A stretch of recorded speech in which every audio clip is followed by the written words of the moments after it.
Haha. Good people. What's going on? This is your boy Cool McCain.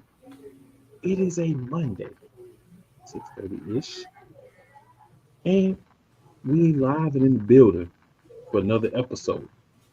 Monarchs of Wrestling. I am here with my fellow monarch, one the playmaker. Playmaker, he feeling a little bit under the weather tonight, so y'all give my man a little grace. What's going on, playmaker? What's up? We're gonna try to get through this as best we can tonight. Yes, sir. So this ain't no basketball show, but I gotta say this is the first time that we have been in contact besides messages since last night.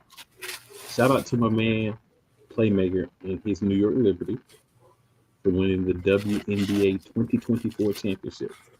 I watched the Appreciate game in its entirety last night. I know there are people complaining from the other team, but if you miss as many shots as they missed in overtime, you cannot complain if you lose a game. You cannot complain about calls or nothing because they let them women beat each other up.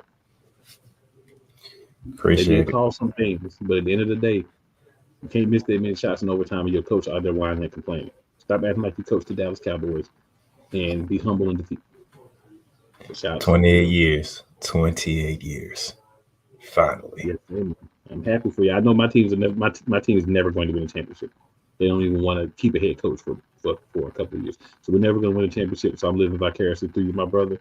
I understand there are some sports where some teams just don't get it done, and the Dream is one of the teams that I don't think is going to get it done anytime soon. But hey, I'm gonna still support them.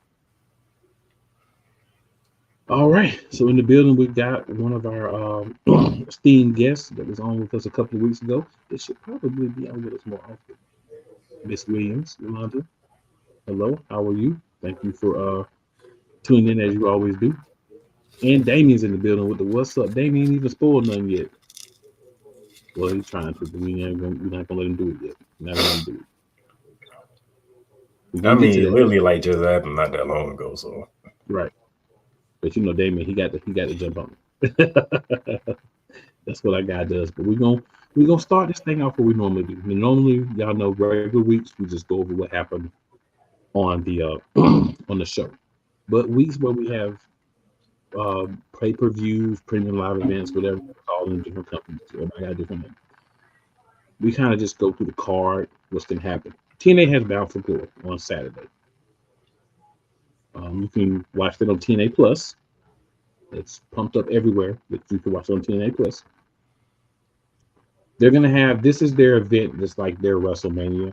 They have Hall of Famers going to the Hall of Fame and everything. So, excuse me. We're gonna go ahead and get into that. But before we do, I want to shout out Real Wise Radio, where you can also be listening to us live in effect, not now, but right now. And let's get to it. So TNA is inducting two gentlemen into their Hall of Fame this year. One is Bob Ryder, and the other is Rhino. So, not going to go into a lot of detail. I'm just going to say that they will cover everything with these two gentlemen, why they belong in their Hall of Fame and all that on the live and free countdown show before Bound for Glory. All right. And also, they're going to have a Call Your Shot gauntlet match. They have not expressed everyone that will be a part of that. But what I do know is the winner will have an opportunity to go after whatever championship that they would like on the men's side by calling their shot. Obviously, it's probably going to be the TNA World Heavyweight Championship, but you never know. Could be a tag team wrestler that wins and they won't got the tag team championships or X Division or whatever. But you get a chance if you win to call your shot gauntlet matches. One of the things the TNA does when they do these gauntlet matches is they'll just put people in there. Sometimes they try to get some surprise and shock, so you don't always get all the information early. That's TNA. That's what it is. It's all good though. It's all good. And of course, this event is in Detroit. All right. So first match on the Bound for Glory card, according to what I'm seeing on TNA's official website. This could change. Cards always subject to change.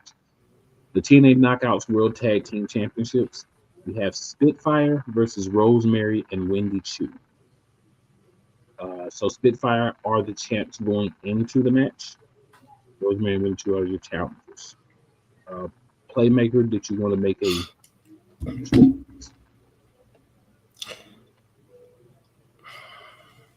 I'm just gonna see if they're gonna do something with Rosemary and company, because that hasn't been, you know, going anywhere. Right. Yeah, I'm picking Rosemary and Wendy Chu to win. Like you said, you gotta do something with it. All right, and then we have the Monsters Ball match between PCO and Matt Cardona. This match is presented by the Eye of Salamander, which is in theaters November the 1st. Smart marketing by both sides. The Monsters Balls match, of course, is pretty much you do whatever you want to each other. But again, this is for the digital media and the International Wrestling Championships. I don't think having one champion have two belts and never splitting them up makes a lot of sense.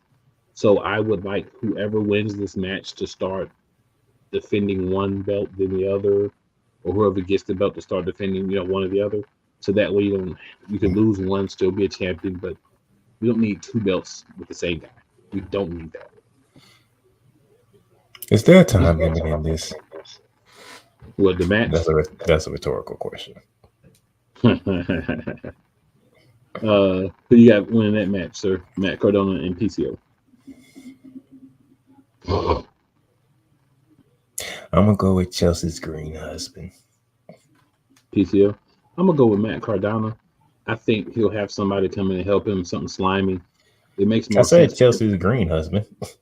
Oh, you said Chelsea Green. I'm thinking about my bad. Storyline. PCO. What's it called? My bad. All right. So we'll agree on that one. All right, and then we have the X Division Championship. We have Speedball Mike Bailey versus Vikingo. You've seen him on AEW. If you watch other wrestling promotions, you've seen him on as well. Now he's challenging for the X Division Championship. I am going to say Mike Bailey keeps his championship. I don't see him losing it yet. But Vikingo is a good challenger and somebody that you could look at and say maybe he could beat him.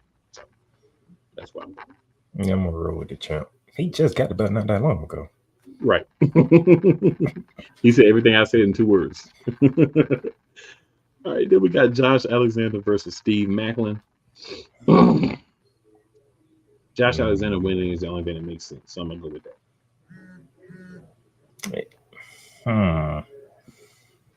I'm gonna go with Josh Alexander, but this one, put a question mark on that match. Okay. That's gonna be the question mark of the card. Then we got Moose versus Mike Santana. Moose is not gonna be out there by himself. Definitely gonna have the squad. I'm going Moose too. Well, I like Mike Santana, but everywhere he's been, you can correct me if I'm wrong, he's never been at that level. Moose is at that level. I'm not gonna correct you because you're not wrong. I'll say correct me if I'm wrong, but yeah, Moose is at that level. Moose should not lose this. Yeah, if you're gonna have Moose, the fourth match from the third match of the main event, the fourth match after from the top of the card, he winning that match. Period. All right, then we have the TNA World Tag Team Championships and Full Metal Mayhem, another match where you can basically just do what you want. Just call it something different. But basically, you got ladders and beat each other up to do whatever you want. ABC versus the Hardys versus the Champs, the System. So the System back-to-back matches mean they can be out there to help Moose, and then Moose can be out there with Alicia Edwards to help them. So I'm going to say the System comes out with the championships by nefarious means, but they keep the championships. Yeah. I just don't like the fact that Hardy's in it, because anytime you put Hardy's in a ladder match, yeah, things can happen. So, but I'm going to roll with the System. Then we got the TNA Knockouts World Championship match. Jordan Grace versus Masha Slamovich. One could argue, oh, maybe Masha's going to be the person that's going to beat Jordan because there's nobody left. It's not going to be. It's not going to be at all. It's going to be Jordan Grace. Nobody beats the Juggernaut. Question. Yes, sir. Are there contract talks going on with the Juggernaut? That's I've been seeing free agency roaming around when it comes to the Juggernaut. yeah. That I'm not sure, but I think what they'll do is kind of what they did with Naomi. If she does end up leaving, they'll have her lose before she leaves. But you're not going to, you know what I'm saying? You're not going to have her re-sign a contract if you take the championship offer. You know what I'm saying? Okay. If y'all know who I'm picking. Hey, you picking the Juggernaut with me. Now we have an interesting match. We have the TNA World Heavyweight Championship match. Special guest referee Frankie Kazarian. On one side, you have your champion, nickname of FKA, Dolph Ziggler, versus Joe Hendry.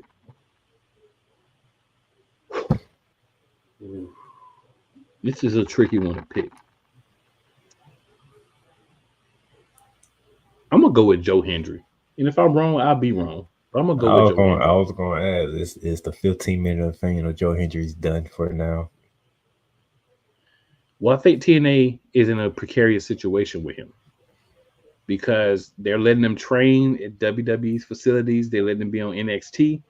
If you don't put some gold on Mr. Hendry, you may not have Mr. Hendry when his contract up. You know what I'm saying? And then there's another guy. I think it starts with a J.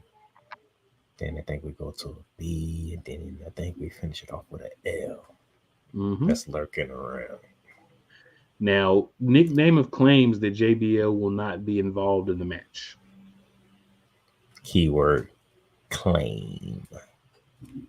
I'm just saying. I think we either get Joe Hendry or we get some type of heel Nick Namath turn.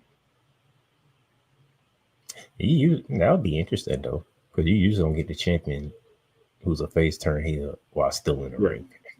I think that's the only two ways this match goes. I don't see Nick Namath beating as popular as Joe Hendry is, and you know WWE's after him. So if you're not going to put gold on his waist, you're basically saying just go. You know what I'm saying? That's really more of my thought on it. I'm gonna go with Nick. When did Nick Namath win that title? He won it from Moose. It's been some months. He's had it for at least like 4 months. 4 months. You know what? Just to see how this goes, I'm gonna roll with the champ. I'm gonna go with Nick Namath. Fair enough. Nothing wrong with supporting the champ.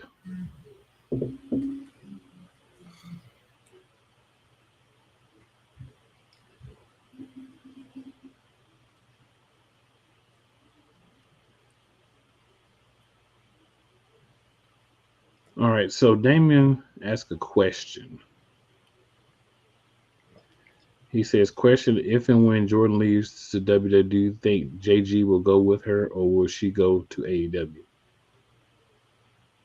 Who is JG he's talking about? Because that's Jordan Grace.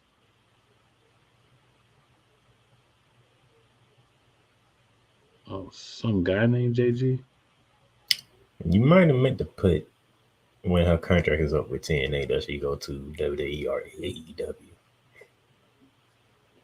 And that's where my question came in from, because there was people saying that like she might AEW should do everything they can to get Jordan Grace before WWE. She would have more of a platform for her with AEW, I would think. Oh, maybe Jonathan Gresham. He says Jonathan Gresham. Thank you, Cole. And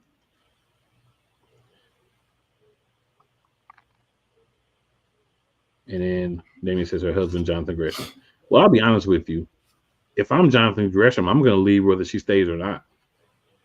I mean, what has he done in Ring of Honor? Right? Be really good. What has he done in AEW? I mean, when he's in AEW, decent when he was there. He's in TNA. What has he done? I don't even, we even heard of him. One minute he came out with this mask with some ink and he was crazy. Then he wasn't crazy. Now he's back to crazy. Like, what are they doing with this guy? Jonathan Gresham is a great talent in the ring. He's a great hand to have. If I was him, I would just go to AEW and be part of the Hurt Syndicate. That would be a better look for you than what you're doing in TNA. I'm just saying. They at least used you over there. That makes some sense. Cole, thank you for tuning in, sir.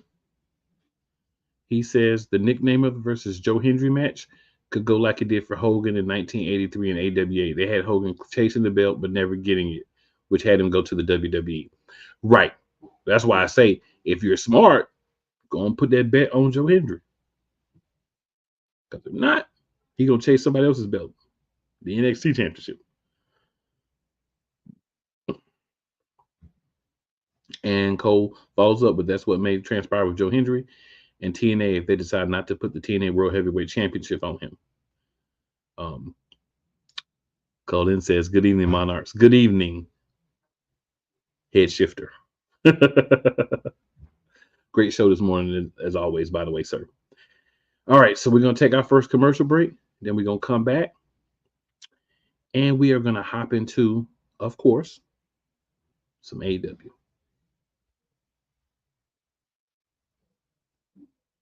Rams fans all around the world.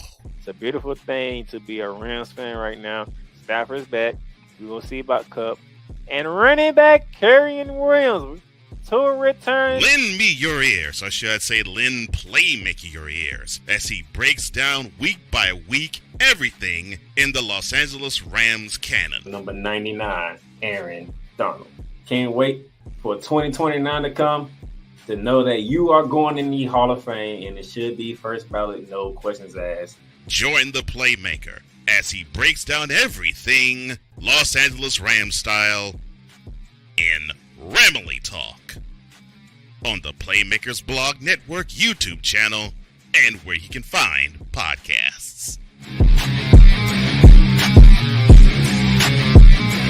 Oh, yes. The tradition, the pageantry, the spectacle, the history, the slut.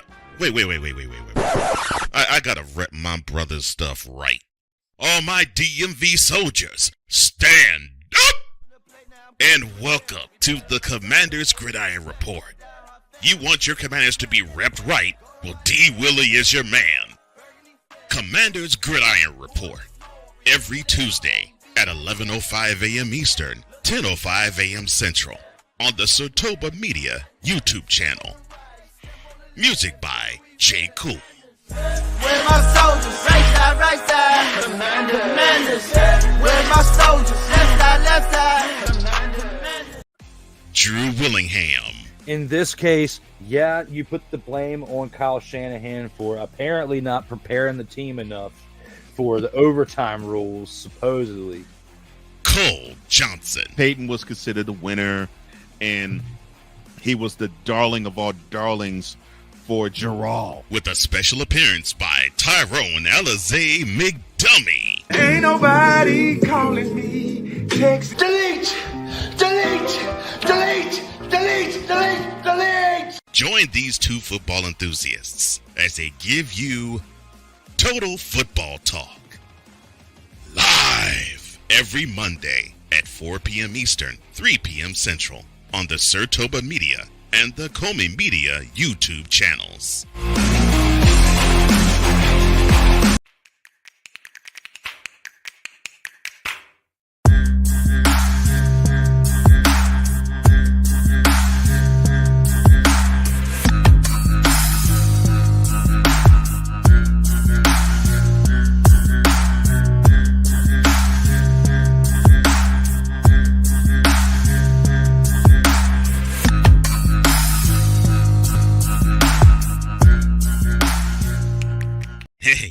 Eagles fan.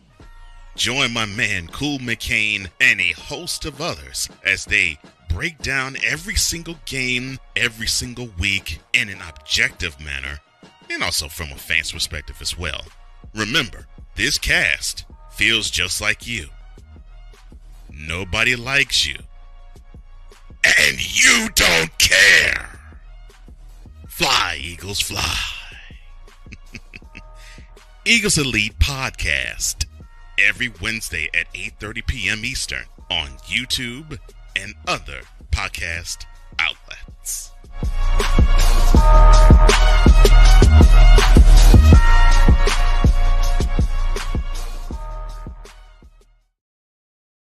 All right, good people. Back in the building we are. We're here to talk. Little AEW. But before that, also shout out to 502 Angel Radio. Shout out to Shady Sports Network, where you can also catch the Monarchs.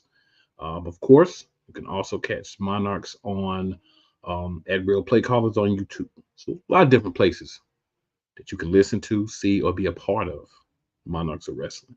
But if you want to chat with us live, give us your thoughts, your comments, like Damien does, like Yolanda does, like our guy, the Mad Scientist, so many other monikers, Mr. Cole Johnson from the Morning Shift does, and so many others. Hey, feel free to scroll on through and put those thoughts, because we get to them. That's what we do around here. All right, with that said, a little AEW Dynamite talk. AEW Dynamite was interesting. So we know that Jon Moxley is the new World Heavyweight Champion, right? We know that. We still haven't got real clarity as to what Jon Moxley's trying to do, but I think that's the point, is they're kind of being vague so that they can take it in different directions if they want to. At least that's what I'm going to say, right? It is still Mr. White Powder Tornado that's doing this, so we never know 100%, but I'm going to say that's what it feels like is happening. I'll go that route. All right, we got what we did get from Moxley is him talking about how he hates AEW and what has become everybody works for him. Okay. All I really got is that's okay. It's a little jumbled right now. I think it'll have to take some time to play out. And it kind of clarified itself a little bit on some levels throughout the show. We'll talk about that too. Adam Cole gave a promo about being a babyface after turning on MJF after months of friendship. Basically, he was saying how he's evil and that he knows firsthand how evil MJF is and that you can't trust him and, blase, blase, blase. And this whole angle doesn't make sense because the roles are in the wrong place. MJF, as the one who can't trust again because of how he did him, should be the babyface of this. But what AEW did in one of those tornado showers of white powder is they turned him heel for no reason. And now you had to bring Adam Cole back as a face because you can't have a heel versus heel matchup. Because if you do that, then you're going to turn around and turn MJF face because of everything that's happening. So this whole angle just doesn't hit for me. They're trying to justify the stupidity that they executed, but it doesn't work. Adam Cole did make a funny about MJF having hair transplant surgery, which was a little funny. But I mean, Adam Cole, you might want to go do that yourself, my boy.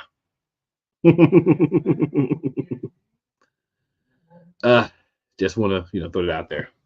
So we got a little weird promo. Chris Jericho had challenged I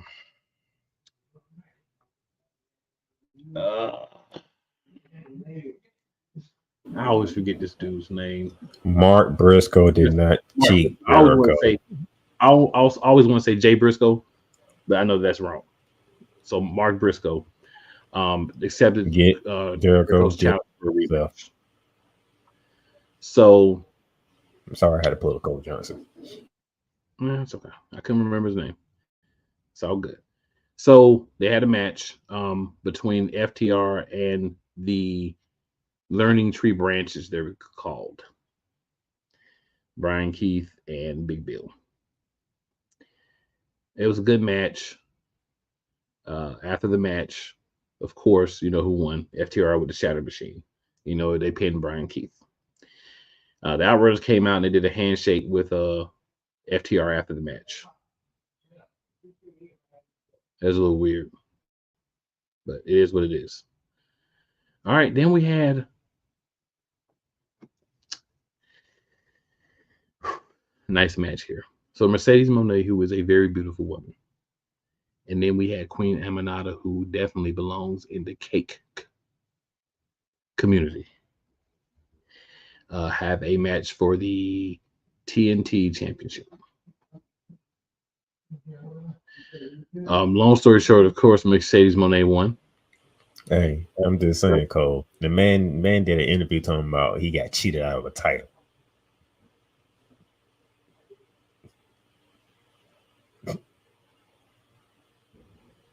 I had to go to your bad for that one. Like, really?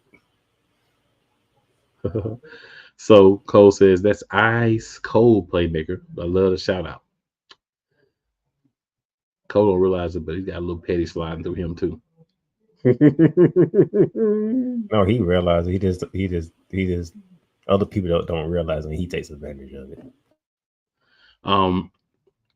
The best part of this match was they looked really good wrestling each other. We've spent a lot of complaints about Monet and her matches in AEW, but I think with Queen Aminata, she had an opponent that was a good wrestler herself, and they were able to have a good match together. Camille provided a distraction that caused Aminata to end up in the statement maker, which was the bank statement, and used that to pin her. I mean, to defeat her. The one thing about this match. Here's my thing. Go ahead. Why do you have a woman that's pretty much bigger and stronger than Mercedes Moné tapping out? Because she got distracted by Camille. And then she was able to get in the statement maker, which is how she won. Because the distraction is what helped her win. I'll say this again. How somebody that's bigger and stronger taps out to Mercedes Moné.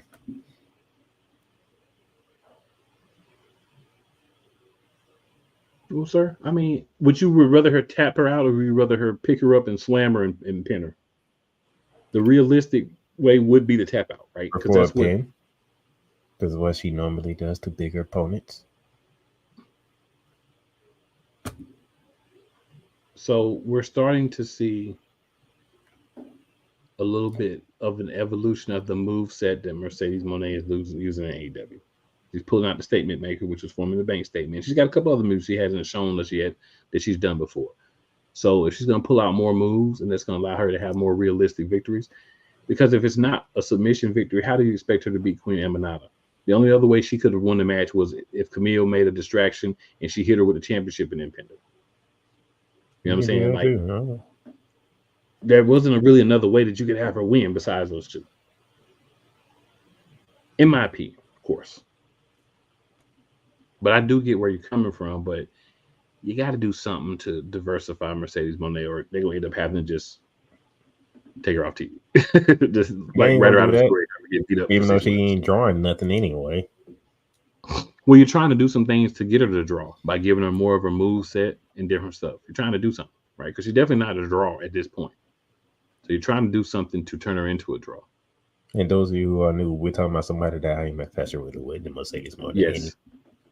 Cool, will tell you. Very beautiful woman, but they're not using her correctly. But this is a step in the right direction, I do believe, when you look at what they've done by her in the past. All right, next match we had the Conglomeration. They didn't even put a question in the chat. He actually put it on topic this time. What?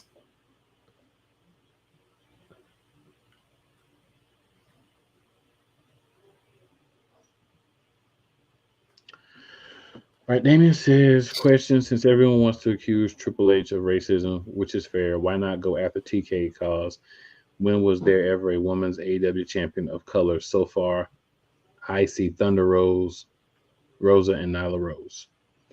Well, that would be a good question, except for there was one woman that had a dominant reign with the TNT championship. You might know her name. I mean, TBS championship, excuse me. Jade Cargill, undefeated until she lost the championship when she was going to lead the company. So after allowing her to have that long run with the TBS championship, I can't remember if she was the first champion, but I know she was one of the first champions. That's very wise. And that shows me that that's not what's going on with Tony Khan. And besides the fact, the current TBS champion draws nothing, and he still will not take the belt off her. Another woman of color. So while they're not AEW World Champion, they're elevating the TBS Championship by holding it. And she's going to have a lengthy reign too. So you're going to get two females of color, two BIPOC females, both who are African American, that are going to have long reigns with the TBS Championship. Triple H would not have done that. Well, should there be an AEW champion that's a color? Yes, but for me, I would like you to build the person though, because when you don't have build, Nia Jax as the WWE Women's Champion. So what? Say what? We do have Nia Jax as WWE Women's Champion. Yeah. What I'm saying though is Nia Jax is actually Samoan. Dude, the majority of people would see her like that, like me and you would. Well, I'm just saying that's the same as Thunder Rosa or Nyla Rose to me. That's why I say outside of you and me, the majority of the people would see them that they're Samoan, or would they see? It depends. It all depends, sir. And Cole, you know that I agree with you, sir. Queen Aminata, double cakes, caked up, caked out. Absolutely. Was definitely excited to see that match. It was not because of Sasha Banks. And I don't care what her name is, Mercedes, but Sasha Banks. I'm tired of this bull crap, Sasha Banks. Well, she's using her real name, so. Well, that's not her wrestling name, Sasha Banks. It's not wrestling with her real name, Mercedes. I don't care. She was introduced to be a Sasha Banks. Those of you who are new to the show, I'm infatuated with Mercedes. Yes. I understand that it's her real name, but that's not her wrestling name. I know she's... No, I'm going to do a key here. I'm going to do a key. Shout out to Key. I know she's at Raw, so she's not watching today, but shout out to Key. We're going to let her... I'm going to actually rid her of her slave name. We're going to call her Mercedes Monet. Because Key would say that's her slave name. Sasha Banks. All right, so next up, we had a 6-man match. Orange Cassidy, Rocky Romero, and Kyle O'Reilly, known as the Conglomeration, versus the elite combination of Kazuchika Okada and the Young Bucks. Yeah, I don't care about the championships because they don't hardly defend them. So I'm not even acknowledging champions that don't defend their championships no more. They're just props. Was that after or before they had an intervention with Private Party? This was before. Okay. If I remember correctly. At the end of the match, Moxley and his crew came out and just destroyed the conglomeration. The Elite was on the ramp just looking to shop, but they didn't help them. Top Flight came out to help. They were dispatched. And then the Dark Order came out. Same thing happened. Moxley gave like another one of those wet speeches before they left. And then we have freaking Stokely around here trying to break up Private Party. Yeah.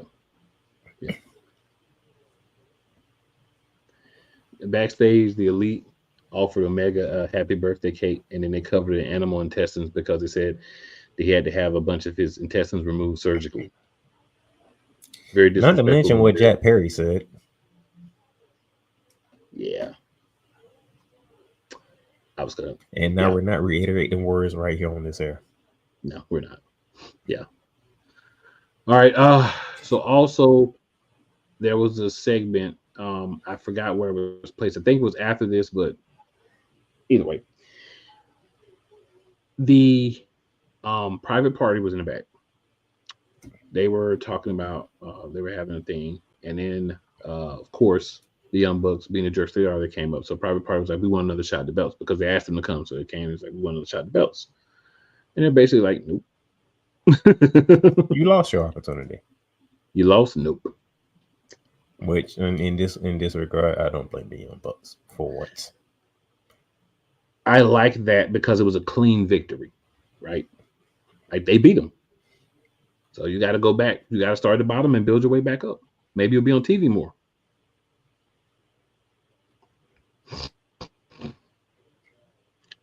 Also in that same segment, before they came, actually it was after that. Stokely Carmichael was there, and he was saying how y'all don't win because I offered you my help, you want to take it. You don't win because you keep on doing the same thing. It's not working. So we're just gonna keep watching you lose. And one half agreed. Mark Quinn did not agree. So we're gonna see how that goes. I think That private ain't party the is main gonna have to takeaway though. go He ahead, did sir. Give apply. the main He takeaway. did apply something. Go ahead. He did apply that Isaac is the main guy of the group, of the He did. duo. Yeah, Mark Quinn didn't like that. But Mark Quinn be hurt all the time. So he really wasn't lying just because one guy's hurt and one guy's not. All right. I was trying to get to this. I ain't gonna lie. I just want to hear this so we can get here. Shelton Benjamin, in-ring debut in AEW against Leo Rush. Leo Rush was accompanied to the ring by Layla Gray. Layla Gray is caked up. I'm not even just gonna say that. Leo Rush had a decent match, but he was dominated by the gold standard.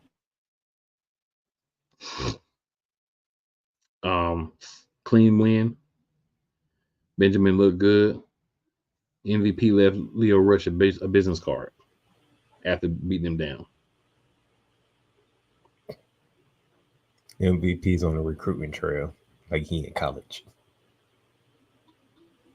Yep. That's how you get people. All right. So Jay White, the Switchblade versus Christian Cage. This match comes about because Christian Cage was the benefactor when Jay White got hurt. So to continue his I guess we'll say revenge tour, after successfully beating Hangman Adam Page, he wanted to take Christian out. Christian came out. They had a match. It was pretty even match. Juice and Colton Gunn were out. They got ejected after Nick Wayne set them up to be caught with a chair, and they got ejected. They had a good match. Adam Page showed up, hit a buckshot lariat while the referee was distracted, and Christian Cage beat Jay White. So of course, that means their little thing is not over. Up and down booking again. You have Jay White get the win. You have him turn around and lose the match. Obviously, outside interference, but it doesn't do anything for consistent booking. You have to book guys to win or lose. And if this happens after Jay White has won 3 or 4 other matches, that makes sense. But for it to happen the very next match after he beat Hangman Adam Page, it doesn't make a lot of sense. I don't understand the booking decisions. And I understand people who go in on AEW and say, oh, they don't bill guys. This is the kind of stuff that they're talking about. We're talking about right now the reason people say AEW doesn't build stars. People have to win. You have to see people as a dominant person for them to become a star. You can't win one week, lose the next week, lose 2 more weeks, and then win 1 week and expect to build new stars. That's not how it works, Tony Khan. How about you step out of the powder tornado sometime or give the booking to someone who knows what the flip they're doing? I didn't. So pretty much last week I complained about having Adam Page lose. This week Cole's complaining about having Jay White lose. Because there's no point in having them win if you're going to turn around and have them lose the next week. You just made them both look doofy. Right? They're both coming out of the last 2 weeks looking worse than they did going into it. That's what I'm saying. This is what I'd be talking about. Yeah. You gave Adam Page the big win over Swerve. Mm-hmm. Big win over Swerve. Then all of a sudden he beats Jeff Jarrett, but everybody saw that coming because it's Jeff Jarrett. Then he loses to a returning Jay White. And now, last Wednesday, Christian beats Jay White. Sorry. We do realize Christian don't even have to win another match. He still got that contract. That's what I'm saying. So Christian's already built. So him losing the match and then getting attacked and then Jay White getting attacked after the match would have made so much more sense. So much more sense. Win the match, you get up, buckshot lariat, boom. Match is over, but you still got it. But that's what I'm saying. Bad booking. That's the bookers. That's on the bookers. That's not on the story. That's on the bookers. Because you could still tell the same story, but Jay White got the win first and then got attacked. Like literally, Christian don't need to win another match until he feels like cashing. No, Christian does not need another. No, he doesn't need another win. He's Christian freaking Cage. He cheats all the time. He'll probably stab the dude in the throat with a pin before he pins him. Like that's Christian Cage. That's what he does. Now, also on the show, we had in the back I'm just gonna call him the new BCC until we get a real name. The new BCC ended up fighting with the Dark Order and Top Flight. Top Flight got put in this. One of the dudes from Top Flight got put in this little kinky move by Marina Shafir, where she had her legs tied around him and she was squeezing his neck and stuff. And people was like, you loved it when Rhea Ripley does it, but you complain when Marina Shafir does it. I don't know about them, but I wasn't complaining then either. I like that too. I like when the women get a little physical and when they show off those powerful leg muscles, right, without fighting the guys, like just choking them with the thing. I thought it was a great way to use her and then show that she is a feasible person on the team, but also she got nice legs, right? And men like to see legs. Men are most people who watch wrestling. Keep them above. Just saying.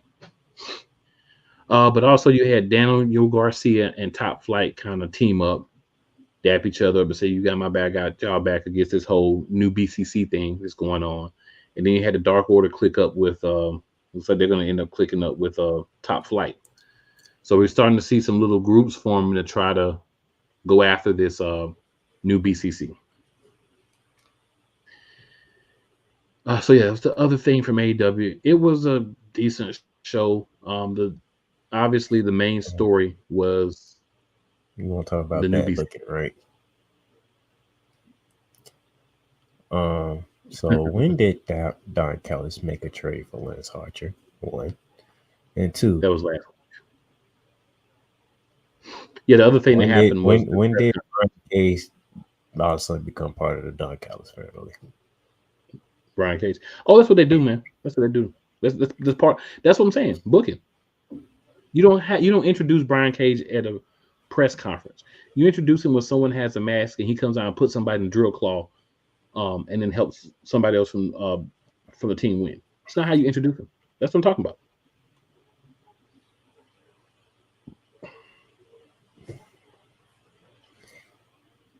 Just like you're shaking your head right now, that's how I was doing when I was watching it.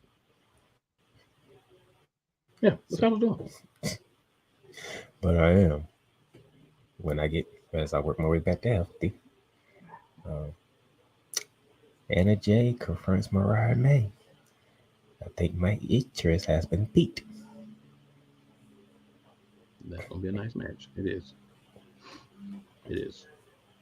All right. So Cole says my man wants to have happen so bad. Playmaker, please say hello to your CEO. No matter how much you say that, you will still not hear me do that on this show. If he does, I'm going off camera. I'm gonna leave it with that. I'm Cole Johnson, you know me well enough to know that I haven't. You know how long it's been since I really talked about Mercedes Moné.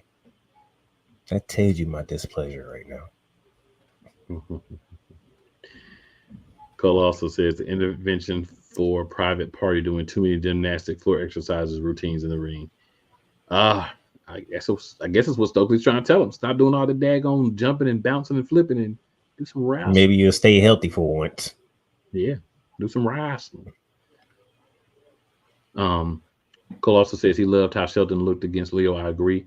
I think they made Shelton look really dominant and strong, but at the same time showing off his athleticism and making him one of the cornerstones of this Hurt Syndicate. I want to see where they go with this. I want to see what people end up joining because I think this could be a much stronger and entertaining group than it was in WWE. I see Swerve as being the Ricochet of this version, like the guy that they want and you think is going to go, but ends up not going. But I see Ricochet going. They're doing nothing with Ricochet. Go join the Hurt Syndicate. Why not? What else you got going on? You losing international championship matches to Konosuke Takeshita. You know you didn't get pinned. You didn't win. You either win or you don't. Same position that you was in the WWE. You may be a little worse because they got 80 championships and they won't even let you get one of the 80. You know what I'm saying? AEW got so many championships. You get a championship. You get a championship. You get a championship. You get a championship. Oh, and by the way, all of y'all get championships. And they want to give you one of them. You might be in a worse condition. Just saying. But you probably got more money than WWE would have gave you to be in the same position. So there's that. And you about to get your boo. Might as well go ahead and drop it since we're talking about it. So. Oh, you ain't going to commercial break? Okay. Yeah, we'll talk about this real quick, then we'll go to commercial break. So we can make the connection because it ain't really WWE no more. And her husband already AEW, so I think the writing's on the wall. There's a little discrepancy with some people because she said WWE Raw and she didn't necessarily WWE. So some people are thinking she may be going to a different brand. My thing is, if anything, I believe she's going to AEW because her fiance / husband is in AEW. What up, Beantown Bakedown? My boy Bobby. What up, Bobby? Hello. Thanks for tuning in, checking us out, man.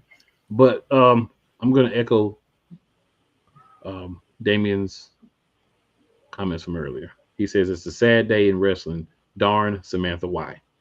Yeah, I felt like reading it felt to me like she's not gonna be in WWE anymore. She's thinking everybody because I think me and you on the same page.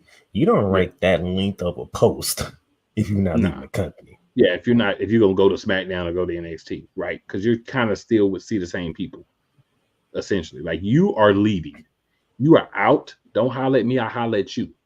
Peace, deuces, all that. You know what I'm saying? I'm done. And they were saying for a couple of weeks she had went blank on her social media and stuff. They were saying that she was gonna probably be leaving. So Bobby says, cool, did reports ever give a reason why she's leaving? They haven't given a real reason as of yet.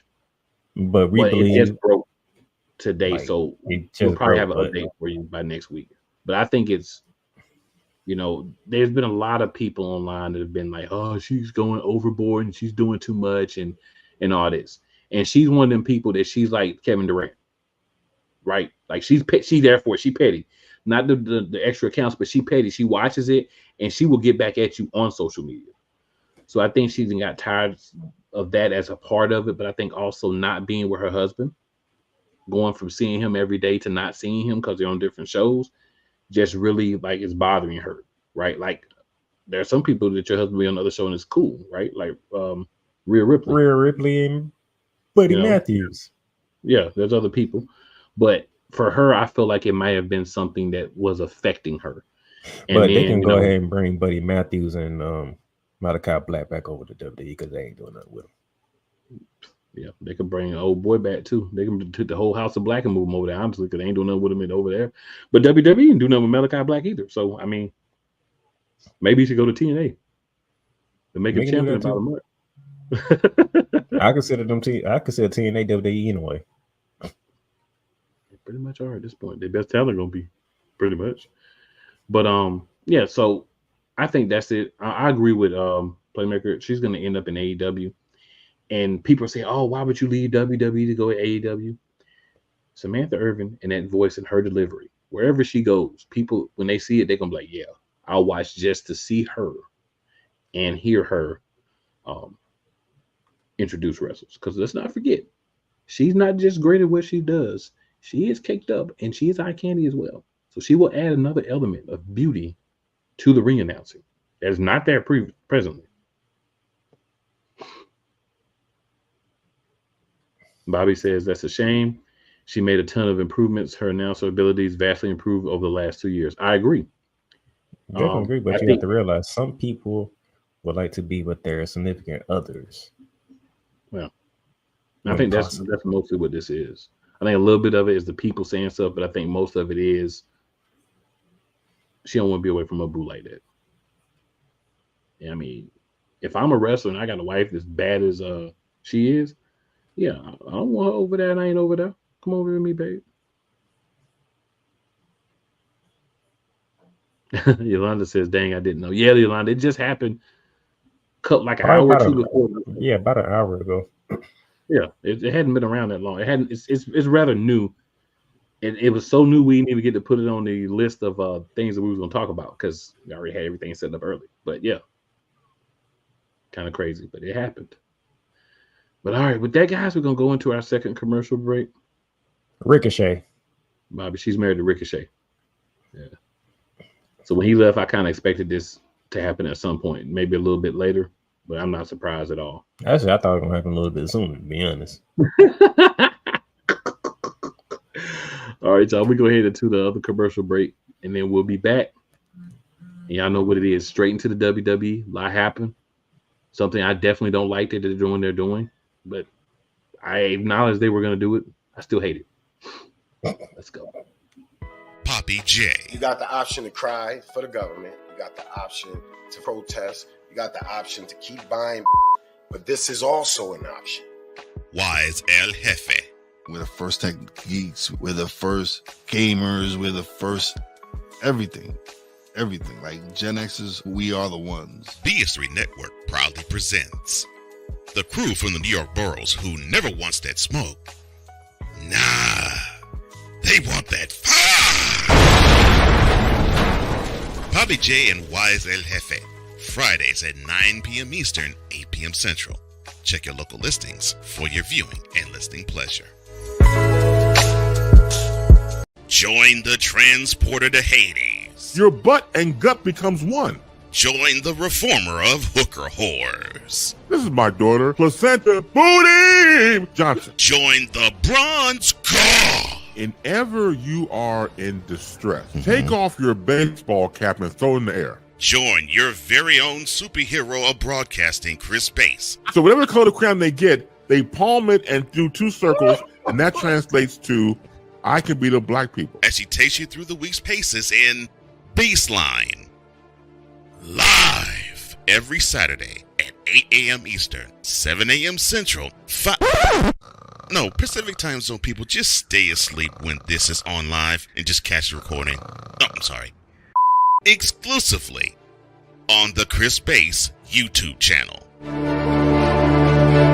Whether it's news, the largest egg producer finds bird flu in chickens at a Texas plant, weather, devastating tornadoes rip through the heart of the United States, inspiration, a breast cancer survivor completed the journey of chemotherapy, and now begins a future one of matrimony or sports. Michael Jordan is shown on a photo with Diddy. LeBron James has a video extolling the virtues of a Diddy party.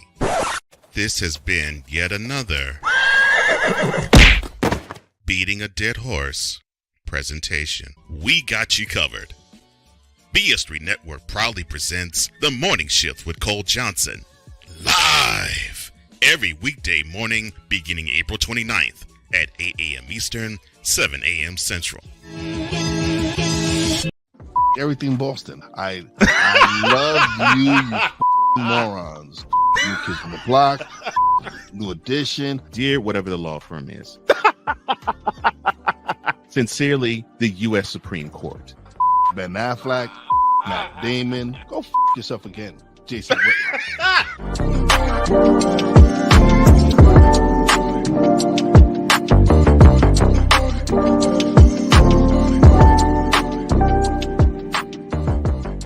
Whether it's the men's college game, The way that this season has been going, Yeah, anything is possible. The women's college game. And how passionate Ancient Reef was at that press conference. They got their mojo now. The WNBA. AJ Wilson on Twitter 1 and 2, followed by Brittany Griner, Aaliyah Boston, Jackie Young. Or the NBA. The Lakers had a 0.8 chance of winning. And then what happened in the fourth quarter? LeBron James by himself outdid the Clippers. You will get any and all of the information right at your fingertips or your earlobes. Join the Playmaker as he breaks down all things basketball in Shooting Lights Out on the Playmakers blog, network, YouTube channel, and where you can find podcasts.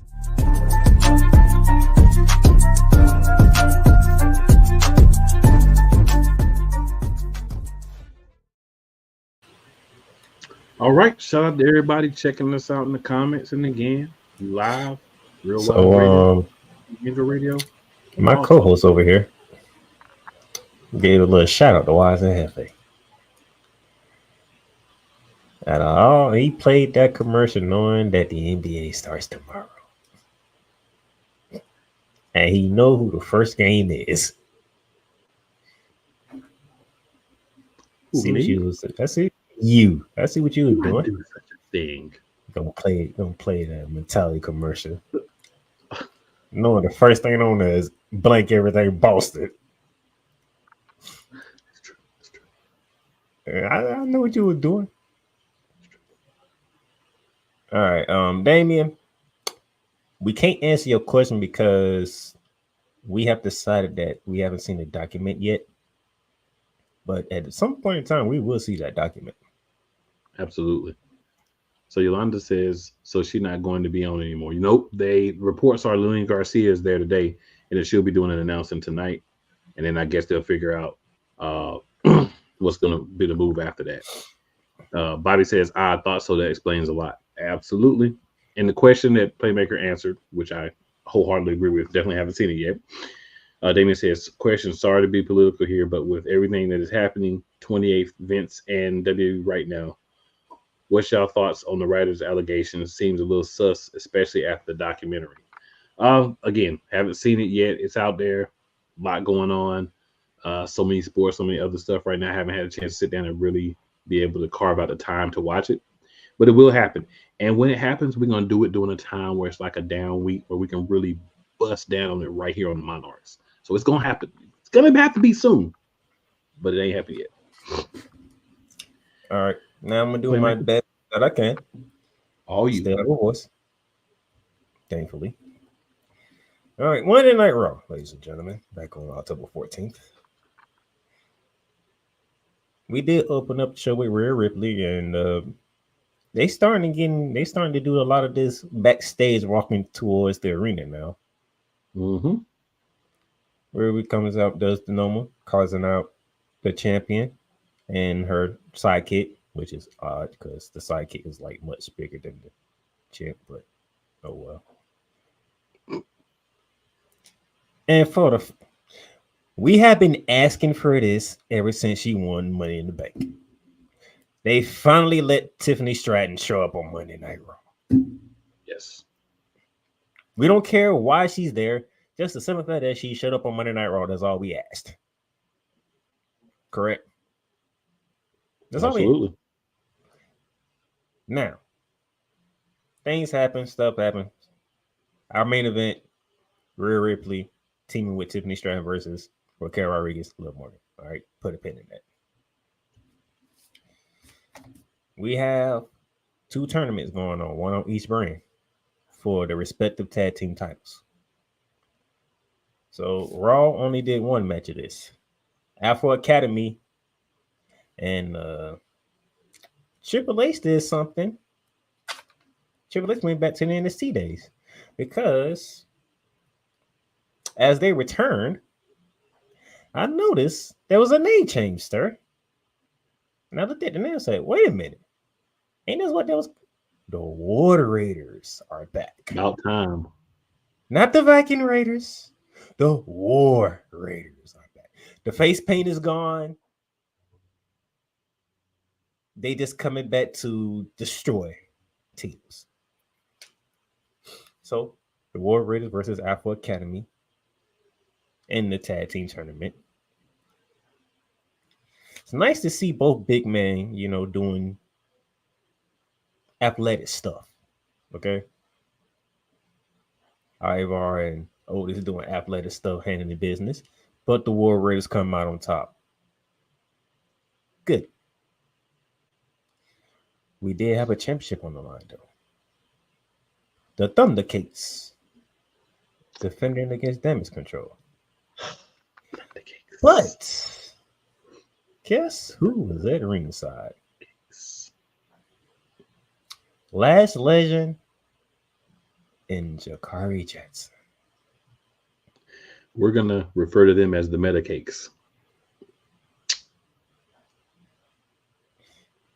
I'm gonna get back to them a little later because that wasn't the only time we saw Last Legend and Jakari Jackson on WWE programming last week. It was not. And I want to say,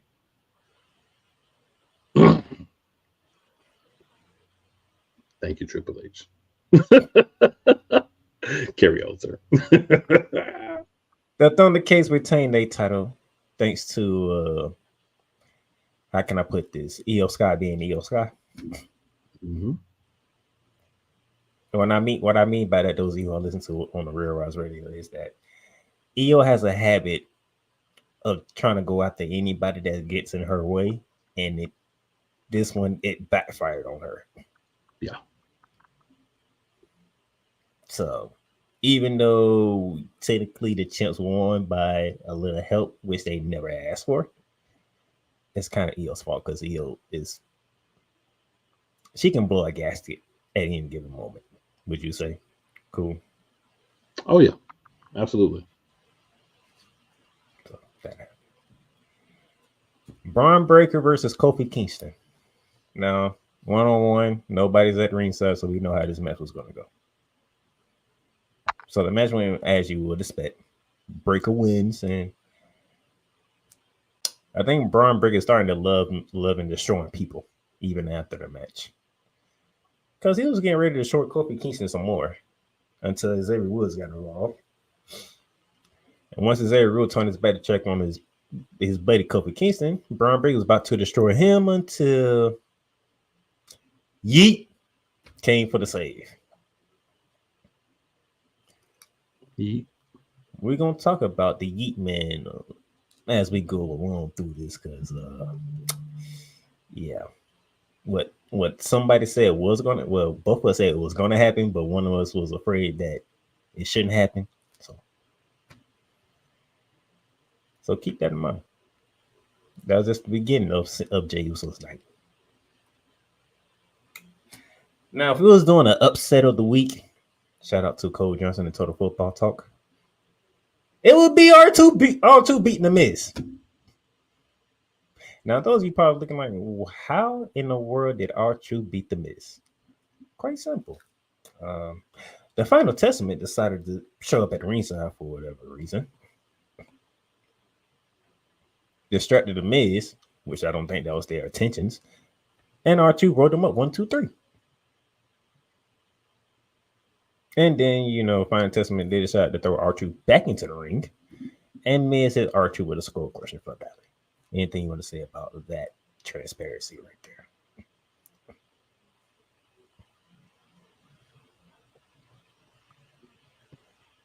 That is a no. So we're going to keep it moving. As Jay is walking towards the back, he's getting ready to head to his room. He's done for the evening. He has nothing else to do. He did what he came to do. Who was sitting in his room, sir? Big Jim. Big Jim. I guess the new right hand man, Big Jim. So Sam says, you got a second? Jay closes the door and he dips. We get to the main event now. As we said earlier, started from the beginning of the show, we ended the same way. Rhea Ripley, Tiffany Stratton versus Raquel Rodriguez and Liv Morgan. If anything, you wanted to see how this match was going to end. Not particularly what was going to happen during the match. You just wanted to see how this was going to end. Nia Jax shows up. Causes a no contest. We don't care. Her and Rhea Ripley get into it. Her and Raquel Rodriguez get into it. Liv Morgan and Rhea Ripley get into it. And then Nia Jax just starts to beat up on the world champion Morgan. Hits the Annihilator. And remember who's in the ring. That'll be one Tiffany Stratton. And sir, can you remind our audience what is Tiffany Stratton has in her possessions at the moment in time? Tiffany Stratton is Miss Money in the Bank. Unlike the men, she didn't shoot a wad an hour after winning it. So, the world champ is laid out. Simply go grasp that briefcase. She's getting ready to cash in, and per usual,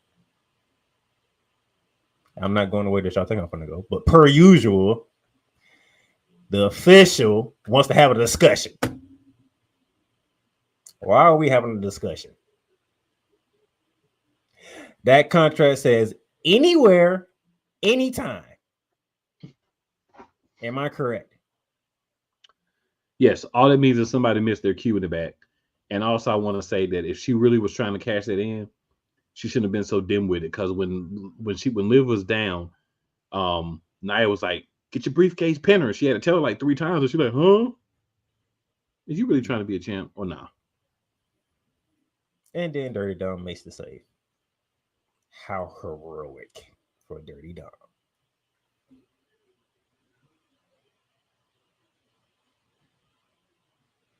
But we all knew they weren't going to cash in because they have a freaking premium live event coming up next weekend in Saudi Arabia.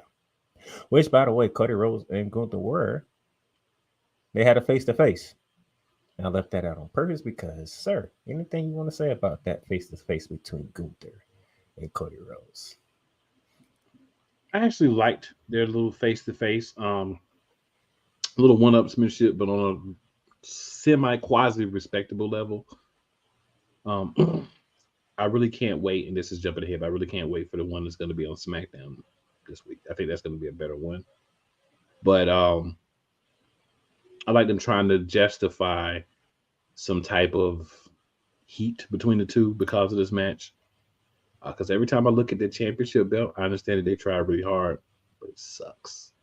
And it just takes away from the feud because it sucks. Again, it sucks. And as Raw was getting ready to go off the air, Jimmy's looking for Jay. He officially finds Jay. They are face to face. And before Jimmy can get to his point of why he's there, Jay tells him, "I said no," and get out of my face, and leaves. Rightfully so. That's how Monday Night Raw goes off. Good job, Jay. Good job, sir. But then you That screwed up. was a round of applause from my brother Cool McCain. He was giving Jay a round of applause on that one. That was Monday. Friday came around, and that's where things go down here for Cool McCain. As expected. Faster than expected, but as expected. I'm explaining why he says unexpected, but as expected. Raw opens up with the Bloodline 2.0. We're not calling them the Bloodline. We're calling them Bloodline 2.0. Okay. We have the original Bloodline. This is 2.0. Solo gets the mic. Solo is in the suit. I haven't seen Solo wear so many suits in my life. Have you? He must be trying to do something different with his character. He's in the suit. The Chad Champs, they are in street clothes. But Jacob Fatu is the only one that's in ring gear. Matter of fact, Jacob Fatu is always in ring gear. Why is Jacob Fatu always in ring gear? Maybe that's all he wear. I was say, is it just me or he's the only one that's always in ring gear? Maybe that's all he wear, bro. Maybe that's his clothes. You know what I'm saying? All right. He just bought some cut-off shirts and some ring gear and some shoes. Is like, bro, I'm just gonna rock this. You know what I'm saying? Hey, he do got 7 kids. Don't forget that. It might be arguing 4 right now. I'm pretty sure he's getting paid in by WWE. Hey, 7 kids. All right, we get the SmackDown Bloodline 2.0 comes out. Solo does the whole acknowledge me thing. He gets booed. He talks about what took place with Roman Reigns and Jimmy Uso, how Jimmy went to Raw, tried to go recruit Jay. Jay said Jay didn't want no part of it. What that tells you all you need to know, basically, right? This is where, and this is early in the night, by the way. This is the beginning of SmackDown, and this is where my co-host's night goes downhill.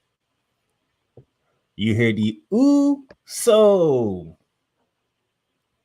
Well. Guess who made the trip down south? The Intercontinental Champion Jey Uso. He is on SmackDown. Well then, this is going to be interesting now because now we picking up steam on the talk that we had last week, which my partner didn't want to have. Just the simple fact that Jay showed up to SmackDown. He gets in the ring. Him and Solo, they have a brother-to-brother talk.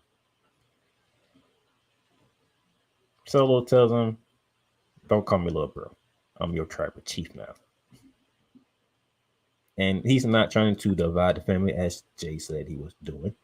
He's trying to unite the family. Jay was like, if that's the truth and you're trying to unite the family, why did you have to get the Gorillas of Destiny? Why did you have to get Jacob Fatu? There's a reason why we stayed away from him.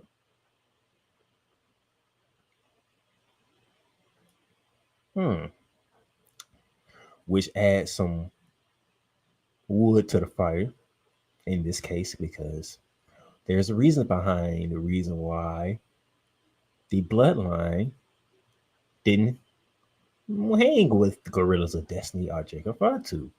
Okay, we're getting somewhere here.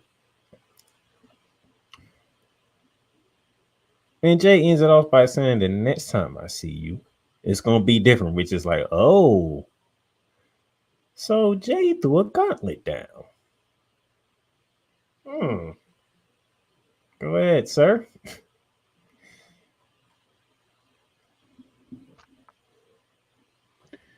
WWE suck. You got a whole family of people, but you can't do nothing without pulling the same people in. So I'm going to take this even deeper. So you done took somebody from Raw, brought them to SmackDown to take up more time from the SmackDown talent. One of the big complaints that people have that watch the show is if you're not a fan of the Bloodline, is not your favorite wrestlers or 1 or 2 other people, the people you like don't get on TV, right? The Bloodline is on the beginning of the show. The other Bloodline's on after that. The Bloodline's back in the ring. Here comes another member of the Bloodline from the other show who wanted to get away from all this. That's why he went to the other show. Now he's interjecting himself back into this. So my question is, what was the point of making Jey Uso a solo star if your whole end goal was to pull him back into this same crap? This doesn't make sense. I know that you're going to do it because you don't want to be original. Why do something different? We could just do the same thing over again. You got Hikuleo that you've already signed. Many other members of this family that you could have brought in to be the people with Roman Reigns besides Jey Uso. But you're going to use Jey Uso. He's also got his own thing going on over on Raw. So if you were going to do this, shouldn't he not have something going on Raw right now? But he's a champion. So since he's a champion, you got to defend the championship. Yeah, we're going to get into that. What I think is going to happen is Jay's going to get screwed out of the belt. Maybe not even by the Bloodline, just by being focused on them and Braun Breaker. And he's going to have a little quick reign as champion, and he's going to be back with Roman Reigns in the Bloodline. And I want to say to that, piss on you, writing team, piss on you, Triple H, and piss on whoever came up with this idea. You disappointed me because I knew you were going to do this, And he turned around and did it right after. There's no purpose in this. He doesn't need to be involved. Stop it. Do something different. Build up other members of the family. Ain't that what it's supposed to be about? Doesn't seem like that's what it's about. It seems like it's about Roman Reigns, his two cousins that he grew up like brothers, and whoever the fourth person, that may be Hikuleo. That may not even be him. They may bring him in. They might just sign him in and put him in NXT for 6 years. Who knows? And maybe Sami Zayn. Who knows what they're going to do? But my whole issue is, I know you got an OG bloodline. Cool. You only have Paul Heyman there right now. Anyway, so you don't have a full group, no way. Secondly, you made him a star. Let him do his thing. Let him be the Yeet Master. Let him do his thing on Raw. We don't need him coming to SmackDown, which means what? One of the things I hate the most is going to start happening. We're going to start seeing more bloodline people on Raw. What's the point in putting them on one show if they're going to be all over? Thank you, WWE. And again, hot 2 Coke summer sweat piss on you.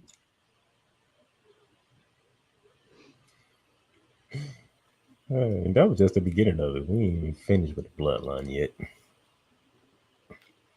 Now, I did say we had tournaments, right? For the tag team titles over respective brands. DIY defeated Street Profits and Pretty Deadly to win the first one. Well, and that was, I can't even argue with the finish on that one because Tommaso Ciampa did pin the right competitor, so I can't even front on that one. I just say the right team lost. How about that? And he was referring to Pretty Deadly. Yes. Being the ones that they're not deadly and they're not pretty. And then A-Town Down Under. Los Garza. Finally back on TV from how long? And then the Motor City Machine Gun. Who would ever thought Chris Sabin would be in the WWE ring at this moment in time? But the moment that you knew they was in this match, who did you know was going to win this match? Oh, Machine Gun. Good for them. They got a dub. And later on Friday, Motor Machine Gun and DIY will battle for the number 1 contender spot for the Guerrillas of Destiny in those WWE Tag Team titles.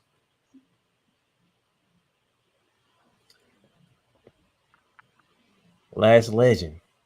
She had a match on SmackDown. So on WWE. So are y'all telling me? So y'all telling me y'all bringing up the Medicates without telling me you bringing up the Medicates, right? Because that was on SmackDown last week. I mean, the week before, with a chance to win the tag team titles. They showed up on Raw, even though they was in the fan section. And then Last Legend has a match on SmackDown where she beats Piper Niven. So telling me they coming to the main roster without telling me they coming to the main roster. By the way, Jakari Jackson was paying her tribute to Lita, and I was very thoroughly happy to see.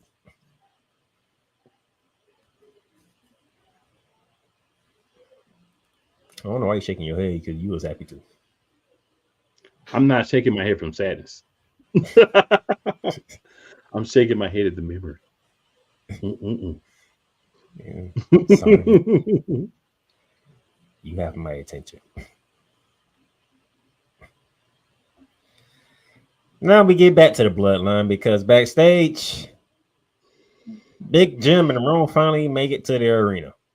By the way, they was in Columbus, South Carolina, home of the 2024 National Women's Basketball Champions, the South Carolina Gamecocks. They finally make it to the arena. They are rocking, they are finna do it, and Jay walks up.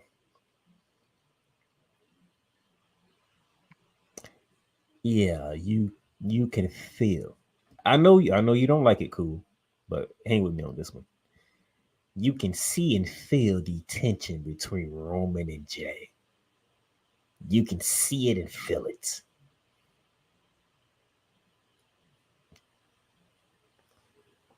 And it's crazy when you have two alpha males and you can just see it. Roman, he went the high road. Grab Jay, told Jay, proud of you. We all are. Jay, who is in his feelings, no yeet, and walked away. Anything you want to say on that one? But you can feel and see the tension between the two. Nope. I've already said what I need to say. Oh, but my co-hosts, they got even worse. And this one didn't have to deal with the bloodline. The WWE Universal Champion Cody Rhodes shows up. And the championship of Crown Jewel has made it to SmackDown. As you can tell, the disgust, the disdain that my co-host has for this. Cody Rhodes comes out. And the only important thing to reveal from his promo that he invited Gunther to come to SmackDown this coming Friday for a face-to-face right before they take each other's heads off at Crown Jewel. There's good news. This means Cody won't be on Raw tonight. That's the good news. Knowing him, he still might show up. He probably show up and be like, Gunther, I just want to make sure that you're coming on Friday. I hate to be the doubter, but I'm just saying. It's Cody Rhodes. I think Cody Rhodes has a green light to do whatever he wants. Okay. That's the way I feel. He has the green light to do whatever he wants. I feel it, but there's a such thing as overexposure. But he's the new John Cena, so it's inevitable that I was only going to be happy with it for so long. Now we get to Kevin Owens, who is posting videos on social media to somewhat explain what's going on without really explaining. Here's my thing with Kevin Owens. You say WWE don't give you a mic, they don't let you explain what you're doing. You told them if they don't play your video on SmackDown, that you will post your video and your explanation of why you did what you did. You still haven't said why you did what you did. So guess what? This is all a forgave now. Now you want to talk about how Randy Orton broke your trust, which I don't see the logic in that whatsoever. Now, what you did to Cody Rhodes, people would acknowledge it. Teaming with Roman Reigns, feels like Cody Rhodes put himself in it, and he did not put himself into it. If you get my drift, meaning Cody Rhodes, he was already dealing with the bloodline before Roman came back. Roman tried to give him an out, but he didn't take that out. So if you feel some type of way about that, me and Cool, we're not going to argue with you because most likely we probably going to agree with you because Cody Rhodes had an out. He didn't take that out. But for Kevin Owens to act like Randy Orton did something terrible to him, that doesn't make any sense. Randy Orton, out of all people, Randy Orton was the one playing Peacekeeper. Let's think about that for a minute. Randy Orton the one playing Peacekeeper. For him. That is a new role for him. But Kevin Owens acting like he did something wrong. So Randy Orton was like, give me Kevin Owens. I don't care when. Just give me Kevin Owens. Nick Aldis says, I can't do it. What you mean you can't do it? Well, that's not coming from me. Which means, are we going to start seeing the head man in charge sometime soon now? We're going to see him before Crown Jewel. Yeah, we're going to see him at Crown Jewel. We're going to see him before then because he got to come to Raw and give Randy Orton that match. So this is coming from Triple H himself. So that means Triple H is going to have to make this match happen, which is quite interesting.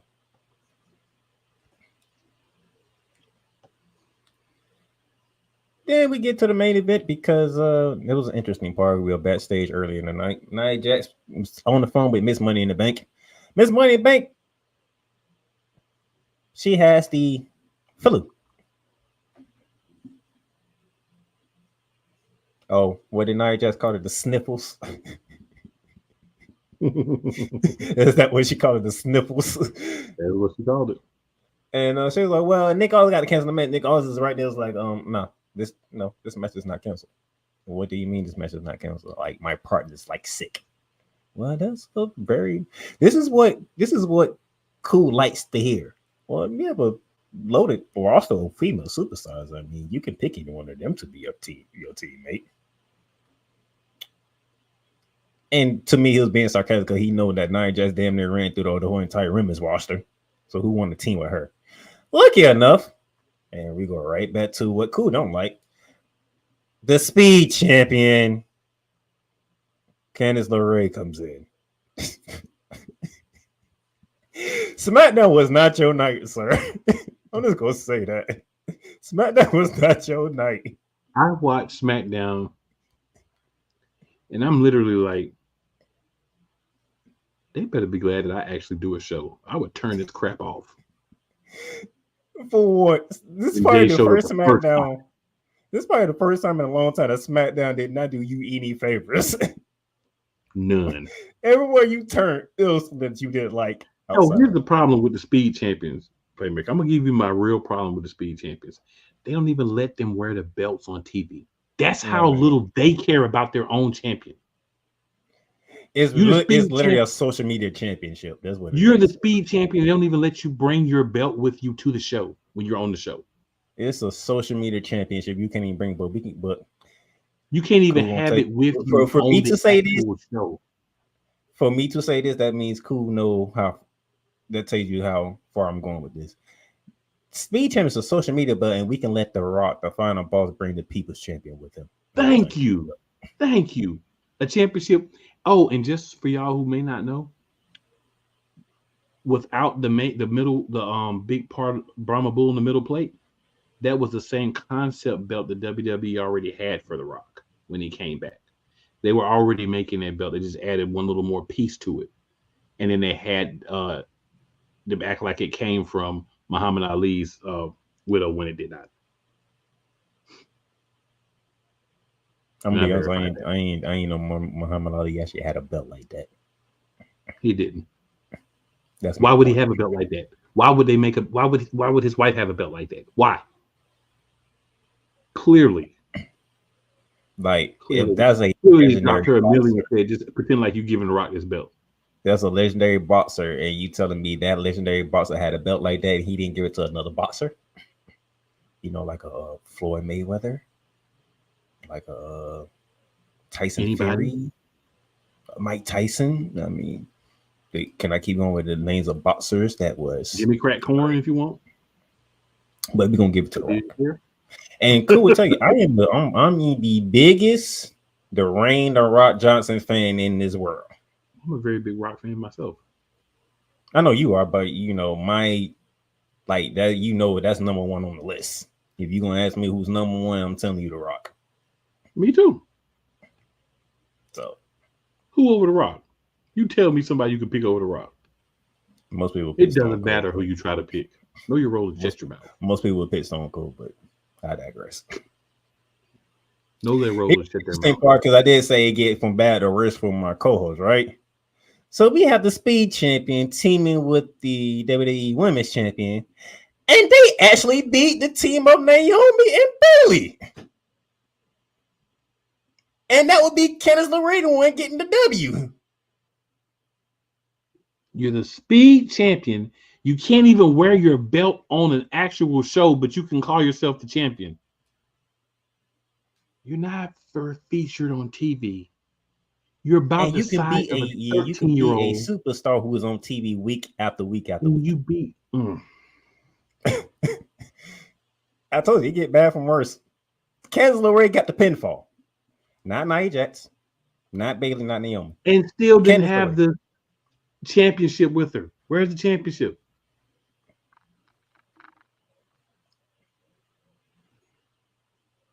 That's how crazy that SmackDown was Friday.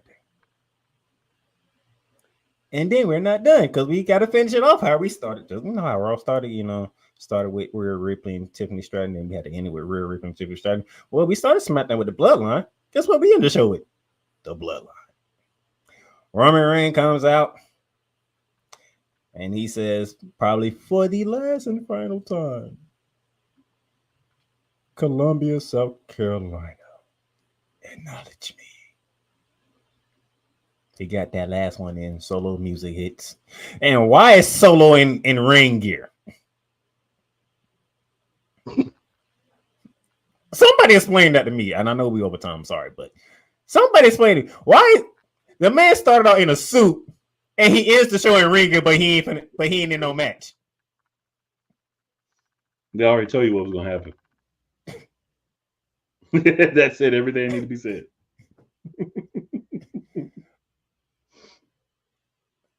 Good gracious. And it was just him at the moment in time. And, you know, he saw Roman. Roman, he did the whole baby face. I want to fix this, all this, what I got to do, all this other stuff. And it was Solo say, you have to acknowledge me. No. You have to acknowledge me as your tribal chief. And then he put that famous phrase in there. Those of you who are guys, y'all know that famous phrase that gets you every time. Or else.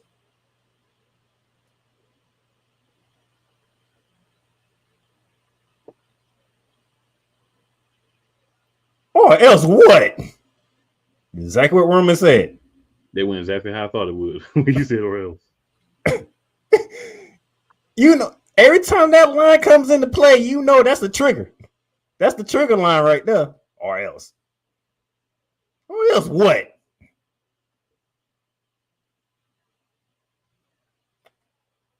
And then being the bloodline that they are, because they still a bloodline. With a 2.0 or the OG, they still doing bloodline things. They already had Jimmy. They already had Jimmy, who's already beaten up and battered.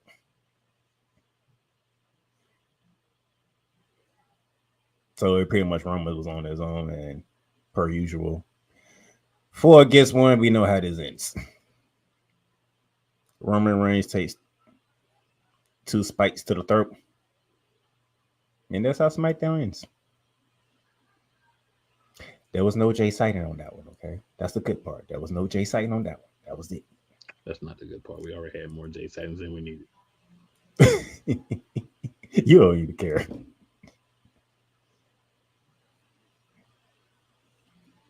So now, as Raw has already kicked off, Seth Rollins will have a face-to-face with Big Bronson Reed. So we're going to get that match. We just don't know when or where. Probably Crown Jewel, because that's like the next premium live event. I hope not, but I don't think they can wait long enough to wait to Survivor Series since they ain't really doing brand versus brand. They already took the champions out the way because they're doing that at Crown Jewel. Number 1 contenders tag match. We have the New Day taking on AOP. That's going to be interesting to see how that AOP goes. is going to win that match. We already know. They shouldn't, but actually they should. They should, and they shouldn't at the same time. They should because they are the bigger. They are the bigger and more dominant team, but they shouldn't because the New Day is more popular. So yeah, the New Day ain't gonna be the New Day much longer. We also have another tag team match. Rey Mysterio and Dragon Lee going against American Made. There's no way I see American Made losing that match. Exactly. I just don't. And here's the biggest concern out of anything between my co-hosts. Intercontinental title match. Now, last week they said there was going to be a matchup coming. We didn't know when and where, and they decided to put it on Raw. We're going to run it back on the same show. SmackDown and talk smack to the Bloodline 2.0. And we're going to run it right back on the same show on Raw as we did last time. And you might end up getting the same result. And what I mean by the same result, that means a change in the titles. So that's the concern for us right now, that Jey Uso might actually lose this title now. Due to some hogwash, I'm going to say. So, sir, as we closing in on 15 minutes of Raw time and 6 minutes past the 90-minute mark, any more frustrations you want to let out as we close out the show? SmackDown, you stunk. Triple H, do better. And he usually doesn't say that about SmackDown. And Shawn Michaels, You the king of cakes, sir. You are the king of cakes. That's it. That's all I got. Yeah, whenever I get the opportunity and find a way to get CW in this lovely apartment that I am in, I would be watching NXT because Shawn Michaels think he's. And we see what you're doing, Shawn Michaels. We might not be able to watch NXT, but we be paying attention to social media. We see what you're doing.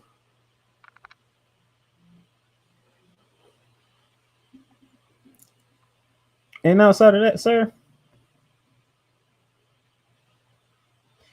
we're gonna call it a night on this one because we're gonna go catch this Raw, and hopefully and pray that a title doesn't change hands tonight. I feel it. I'm gonna run through these comments real quick, and then we out. From my peoples. Damien says, "Where is Sarah Logan? They don't need her no more, sir. They're not Vikings." Damien says Raw was better last week. Still kind of missed the 3-hour show. Everything was better last week. SmackDown was 1,000 times better last week. Yolanda says I agree 100%. She talking about my rant. She's talking about your rant. We're doing with our boy, the Eater of Eaters.